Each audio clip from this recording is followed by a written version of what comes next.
द्वादशीचा छंद परमानंद प्रगटला तेने अंबरीश राजा द्वादशीचं व्रत द्वादशीचं एक व्रत आहे एकादशी एक व्रत आहे एकादशी केव्हापासून सुरू होते नियम आहे दशमीला रात्री जेवावं नाही एकादशी करणारे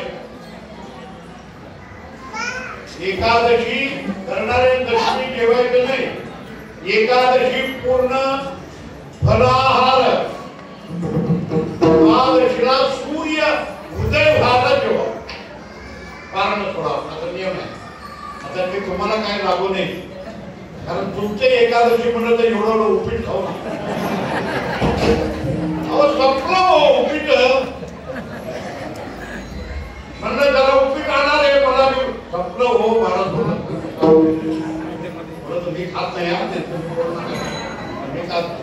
फळाहार उपवास राहावं एकादशी व्रत उपवास करावा दशमीला एक वेळ जेवावं आणि द्वादशीला बी एक वेळ ते सकाळी सूर्य उदयाला जेवावं हे अंबरीश राजाचं नेम होता अंबरीश राजा दशमीला व्रत करायचा एकादशी जागर करायचा आणि द्वादशीला सकाळी सूर्य उदयाला त्याचं एवढं पुण्य झालं अंबरीश राजाचं एवढं ते व्रत केल्यासाठी पुण्य एवढं मोठं झालं की इंद्राला गादी सोडायचं पाणी आलं ते सोडायला एवढं पुण्य आलं इंद्राला आता गादी सोडावं लागते एवढं पुण्य झालं याला काय करा इंद्र बोलला काय तर करून ह्याचं पुण्य संपून झाला म्हणून त्याने काय केला एकादशी दिवशी रात्र दुर्वास नावाचा ऋषी दुर्वास ऋषी त्याला पाठवला अंबरीश राजाच्या घरी राज्य पाठवला किती दुर्वास ऋषी 60,000 शिष्य लोक घेऊन गेलाय अंबरीशाच्या घराला किती 60,000 कसं व्यवस्था करा 60,000 घेऊन आले एवढं शिष्य लोक आलं तर कसं म्हणून मी एकटा येतो आणि कुणाला आनंद आहे तुम्ही कुठे मला एक सांभाळा झालं तर कसं काय मी कोणा काय रे बघा रे जाणारे कापी आणणारे मला एकट्याला गुरु मी एकटा आला तर माझ्या रूम मध्ये सगळं गोंधळ लोकांना अक्कल नाही गुरु बोलताव पाया पडताव महाराजच्या समोर लक्ष्मीला जाताव दादर करताव काय बायका तुम्ही काय वागता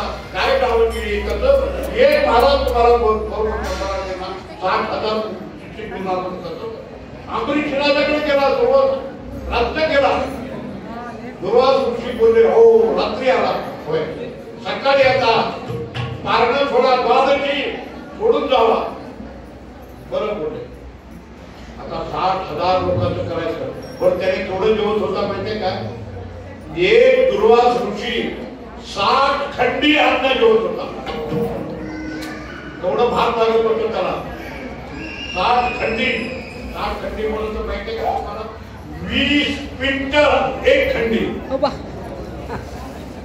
20 क्विंटलचं एक खंडी तर 60 खंडी थोडं झालं थोडं क्विंटल तेवढं एकटा खावत होता आणि 60,000 अन्न ते अंबरीश राजा तयार केला जावा आंघोळ करून या आणि आंघोळ करून येऊन प्रसाद घ्या बोलला त्याने काय केला आंघोळीला गेला लवकर येईल ना सूर्य उदय झालं की व्रत मोडता येत व्रत मोडावं म्हणून ह्याने लवकर येईना आणि ह्याने आल्यावर आता आपल्या अतिथी आले गुरु आल्यावर त्याने जेवणाचे आपण कसं जेवण येते अंबरीश राजा वाट ह्याने काय आंघोळीला गेल्याने येईना सूर्य उदय व्हायला लागलं हे ह्याने नदीमध्ये बसून गेला भोगावती नदीमध्ये बसून गेला येईना राजना हे अंबरीश राजा ब्राह्मणला विचारला काय करावं माझं व्रत मोडते सूर्य उदयाला मी मार्ग सोडाव ह्याने आलेल्या लोकांना ह्याने आलेला ते मी कसं देवाला येते मी आमंत्रण दिलो मग काय करावं कसं करावं ते ब्राह्मण म्हणले काम कर एक तुळशीचं पान घे, पाणी सोड आणि एक तुळशीचं पान खा. बोललं तुला एकादशी केल्यासारखे तू होते, तू नाही जेवल्यासारखे तू होते.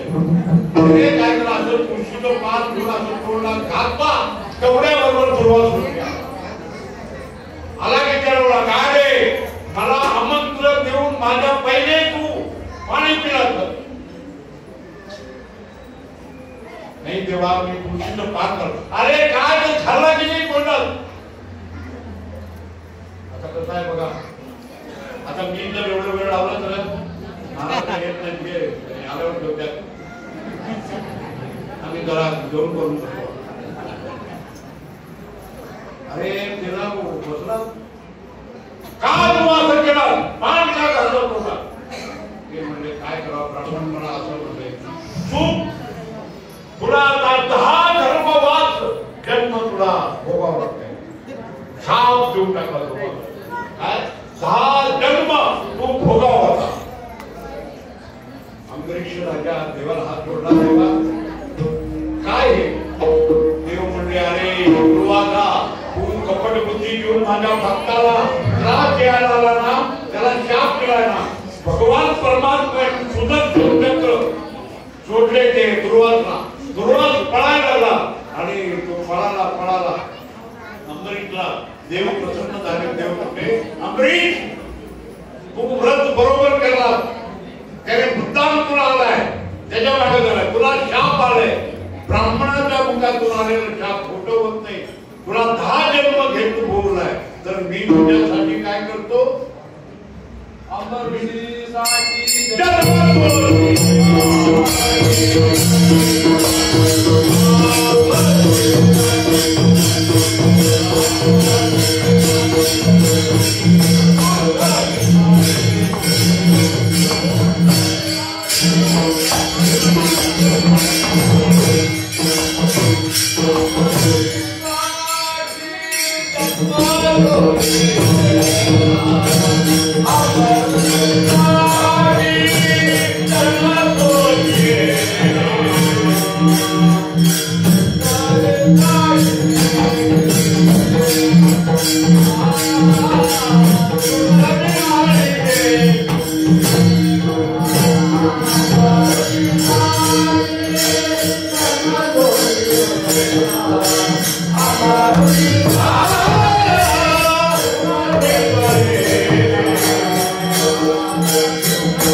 अंबरीषी करता 10 अवतार तरी घेतले.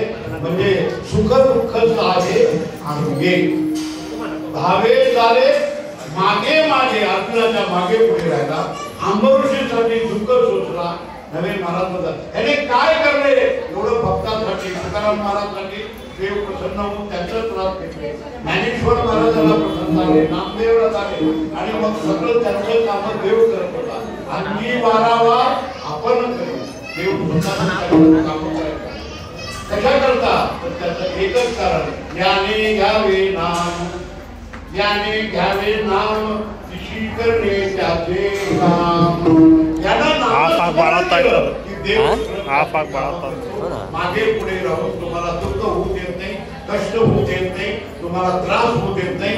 पण श्रद्धा ठेवा, मनामध्ये विश्वास ठेवून भगवंताचं नाम घेतलं की महाराज तुकारामने भोळी विठ्ठल कृपेची गोवळी. भगवान परमात्मा भोळा आहे.